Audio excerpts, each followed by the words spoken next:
Ciao e benvenuto su mattoscacco.com. In questo nuovo video andremo a vedere come sfruttare una colonna aperta e come fissare le debolezze dell'avversario. Per andare, diciamo, a vedere, toccare con mano questi concetti, prenderemo una partita giocata nel 1916, ma sempre attuale, tra Evanson col bianco e il grandissimo Alexander Alekhine col nero. Nonostante sarà il nero a fare delle peripezie e delle acrobazie, teniamo comunque la scacchiera girata verso il bianco. Andiamo a vedere le prime mosse. Vado molto veloce nelle prime mosse perché non sono queste che ci interessano. Cavallo F3, D6, una difesa che non va più di moda, D4, F6, molto tagliente, cavallo C3, cavallo BD7, alfiere C4, alfiere 7, arrocco arrocco. Oh! E qui diciamo che lo sviluppo non è ancora stato completato, però siamo a un buon punto. Entrambi i giocatori hanno arroccato, entrambi i giocatori hanno tre pezzi leggeri sviluppati. Il bianco sta un attimino meglio perché i suoi pezzi hanno una coordinazione migliore, però insomma anche il nero non è che sta proprio male. Adesso il tratto spetta al bianco e quali sono le possibilità? Che cosa giocheresti se fossi il bianco?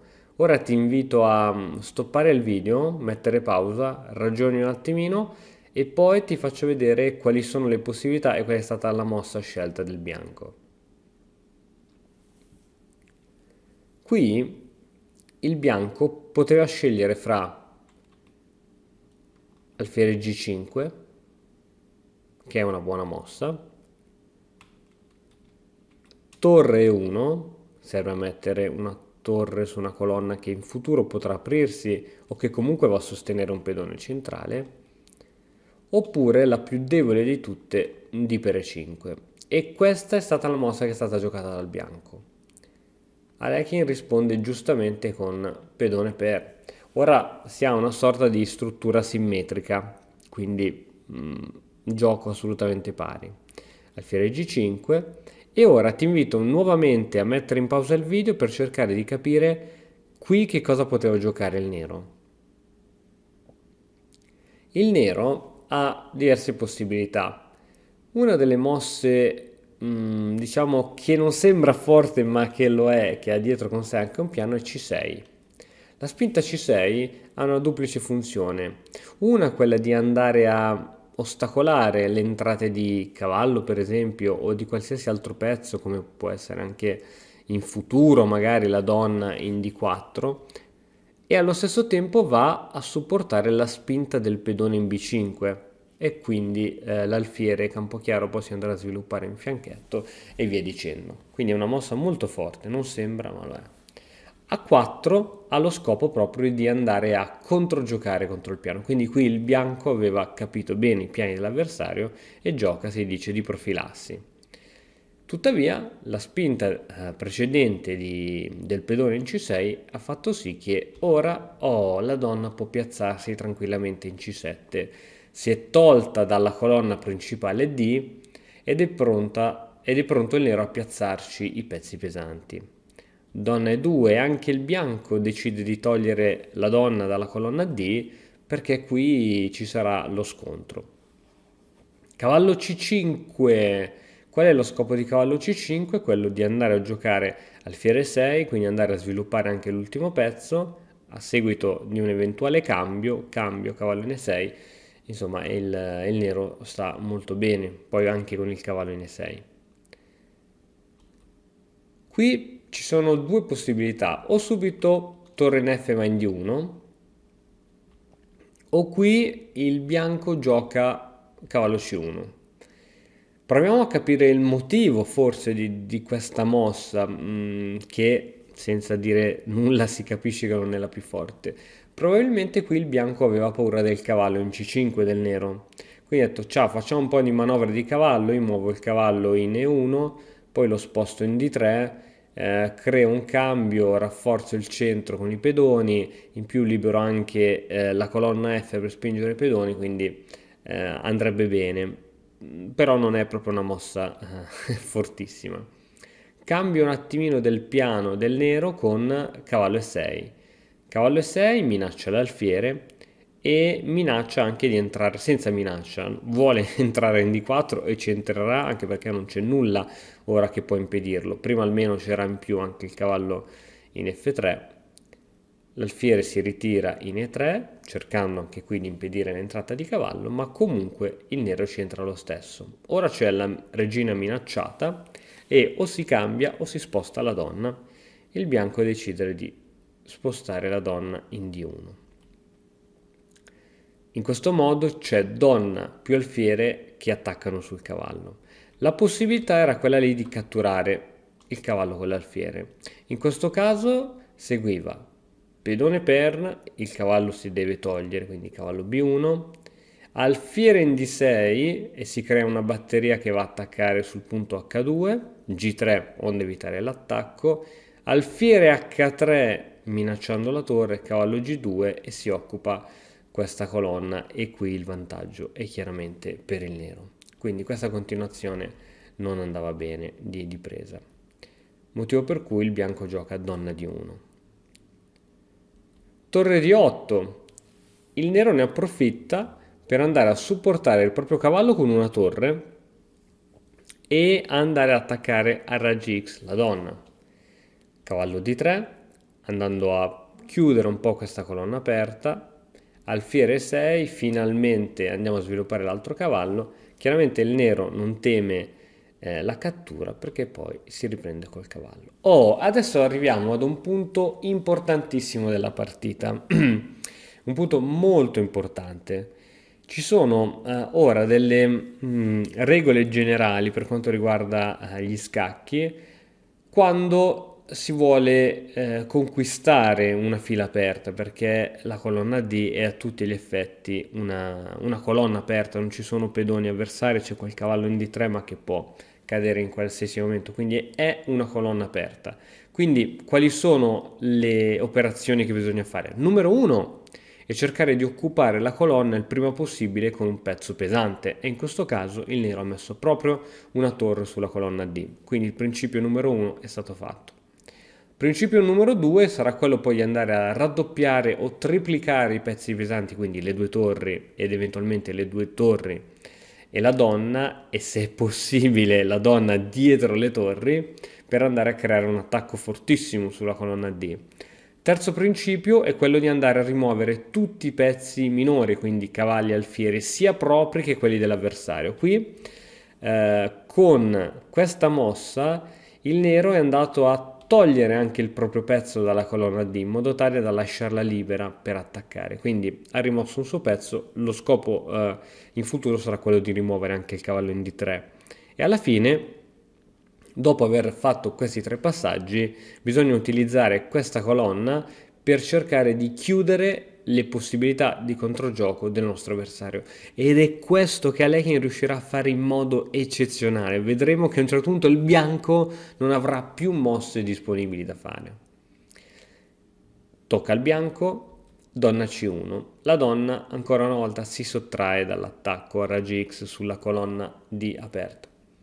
Torre D7, che cosa sta facendo il nero? Sta cercando di raddoppiare i pezzi pesanti. Il bianco, giustamente, che non ha troppe possibilità di controgioco, se ci fai caso i cavalli non sanno dove andare, l'alfiere fa bene lì il suo lavoro, decide di giocare un pochettino con mosse, chiamiamole di attesa, ma in questo caso F3 serve anche a consolidare la posizione e andare a scongiurare tutte le entrate di cavallo in G4. Ora, raddoppio, torre in ava D8, e anche qui non è che può fare tanto il bianco, alfiere F2, cerchiamo di creare qualcosina. E attenzione adesso, la mossa speciale del nero è cavallo H5. Cavallo H5 con l'idea di andare in F4 e in caso di cambio poi ci andiamo a piazzare l'altro cavallo. E in questo caso, grazie ai cambi di cavalli, la colonna D poi si andrebbe ad aprire del tutto. Quindi i piani del nero stanno andando a buon fine. Sono tutte piccole manovre, è difficile ora dire sì, chiaro, c'è un vantaggio del nero, ma non è concreto. Ed è bello vedere come il nero riuscirà a concretizzare questo vantaggio. Cavallo in E2 è stata la mossa che ha deciso di scegliere il bianco per fermare l'entrata del cavallo. L'altra possibilità era quella di giocare G3. G3, oddio, va bene, però crea una debolezza all'interno della struttura. Il pedone ora in F3 è debole, quindi ha preferito giocare la mossa di cavallo, che comunque è buona. Prima di andare subito a piazzare il cavallo in F4, decide di preparare queste varie spinte, queste varie mosse con C5. C5 è una mossa molto forte, dato che ora non c'è più il cavallo in C3, questo cavallo qui che comunque creava problemi. Poteva entrare in B5, poteva entrare in D4, in D5. Invece, ora che questo cavallo non c'è più, non c'è nessun problema, si può spingere C5 andando a consolidare ancora di più l'entrata del nostro cavallo in D4. B3, cercando di andare a fermare un po' l'avanzata di questo pedone. Cavallo in H finalmente va in F4 con l'idea di andare appunto a togliere quel difensore. Cavallo per, cavallo per, cavallo per, pedone per. Oh, guardiamo un po' la situazione. La situazione è questa, non è delle più belle per il bianco. Il nero ha un pedone insidiato in F4 che è molto forte, che è protetto dalla donna, ha le torri raddoppiate e può entrare in settima traversa, che in questo caso per il bianco corrisponde alla seconda traversa. Adesso il bianco cerca di andare a spostare i pezzi in seconda traversa onde evitare appunto attacchi da parte del nero. Decide di giocare C3 e qui donna 5, donna E5. Donna E5, la donna si mette in gioco, minaccia C3 e allo stesso tempo si porta appunto al centro della scacchiera. Torre A2, torre D3 e ora finalmente ci sono due pezzi che attaccano su C3 e chiaramente il bianco va a difendersi, quindi due attaccanti su C3 e due difensori su C3.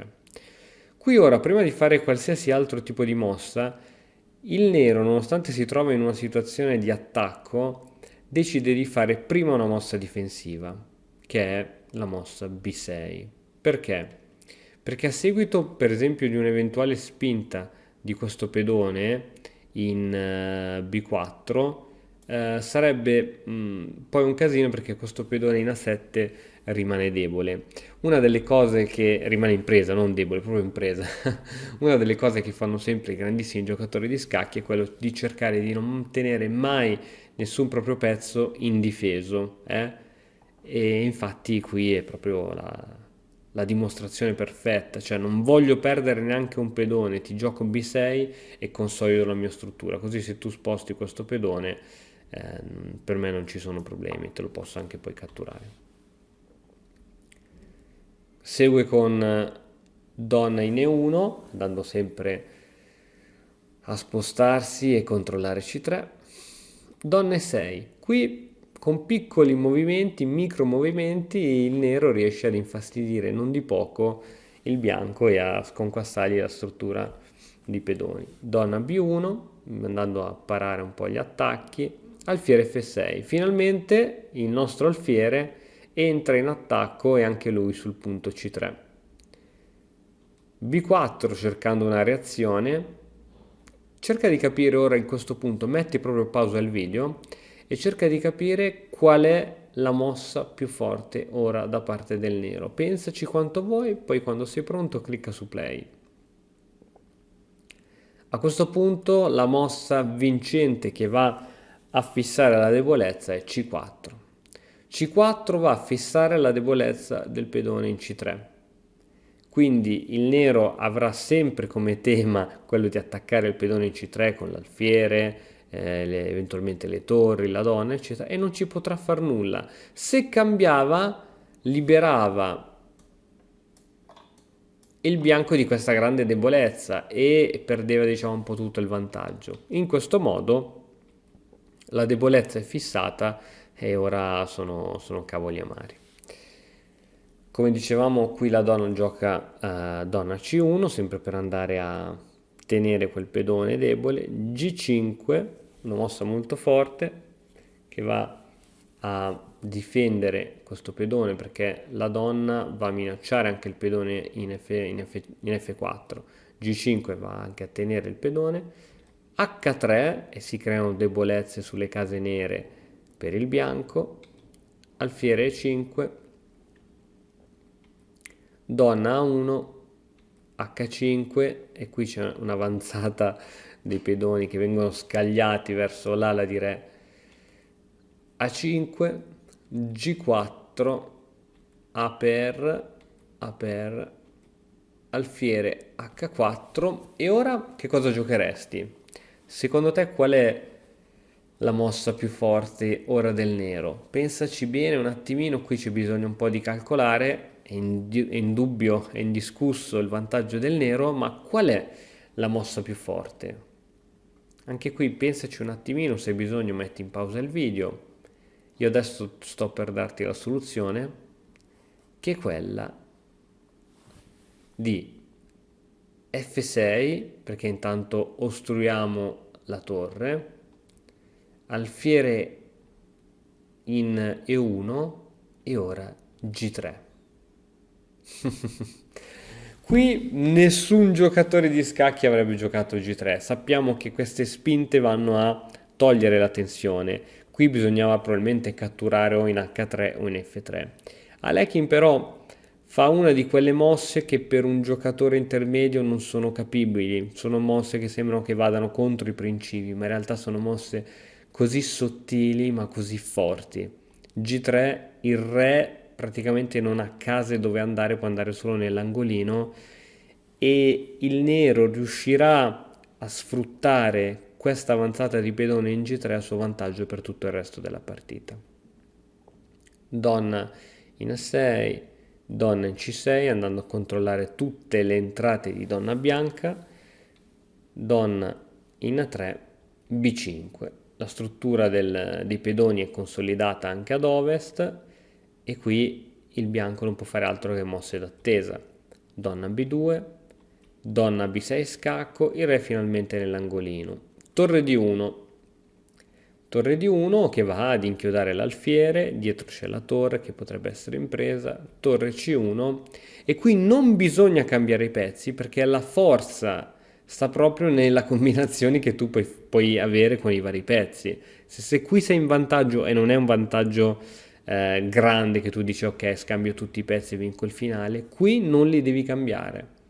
Donna in E3, torre in A1, alfiere in C7 con l'idea di andare in B6 e supportare tramite una batteria di alfiere e donna le varie entrate, poi eventualmente anche in G1 con eventuali scacchi matti. Donna in A2, raddoppio del bianco, qui per fermare questo raddoppio purtroppo bisogna dare la torre, cambiare la torre più che dare, e donna E2. Viene minacciata la torre che è costretta ad andare in G1, alfiere B6 si minaccia la torre e qui donna 6. Ancora un'altra mossa molto molto molto sottile. Qui se il nero gioca alfiere per torre è un casino perché a seguito di questa mossa il bianco ha le entrate di donna, cioè il bianco magari può avere dei perpetui, scacco, il re si sposta, scacco, eccetera, eccetera, e magari rischiamo di pareggiare la partita. Qui, onde evitare questa, viene giocata donna in E3. Viene protetto sia l'alfiere che allo stesso tempo si minaccia un matto su G1. Torre F1 e ancora tocco di classe di Alekhine, donna D3.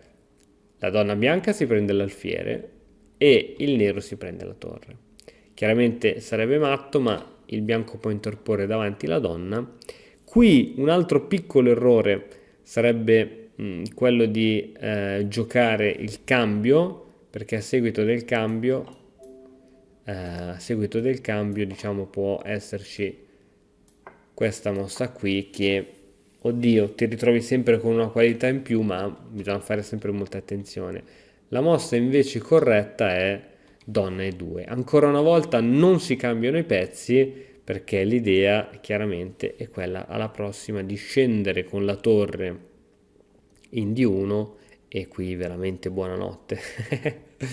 Quindi il bianco non può fare nulla, questo alfiere non può andare da nessuna parte, questa donna è diventata inutilizzata, il re nell'angolino è completamente paralizzato. Perché? Perché si è stata controllata la colonna D ed è stato paralizzato il pedone in C3 che era la debolezza. In più questo pedone in G è stato spinto fino in G3 che occupa queste due case fortissime che sono F2 e H2 e il bianco pian pianino non ha fatto errori gravi, si è solo trovato veramente soffocato e senza spazio. Ecco, questo era un esempio di come andare in vantaggio pian pianino sfruttando questi principi. Chiaramente stiamo parlando di un giocatore, un fuoriclasse, uno dei più grandi geni di tutti i tempi. Spero che la partita vi sia piaciuta, lasciate un commento qui sotto se vi è piaciuta, iscrivetevi al canale se non l'avete fatto e noi ci vediamo nella prossima lezione. Ciao! E ora per continuare che cosa posso fare? Beh, innanzitutto ti consiglio di iscriverti al nostro canale in modo tale da non perderti le nuove video lezioni. E poi puoi vedere il video che è stato più cliccato in questa settimana. Ci vediamo, ciao!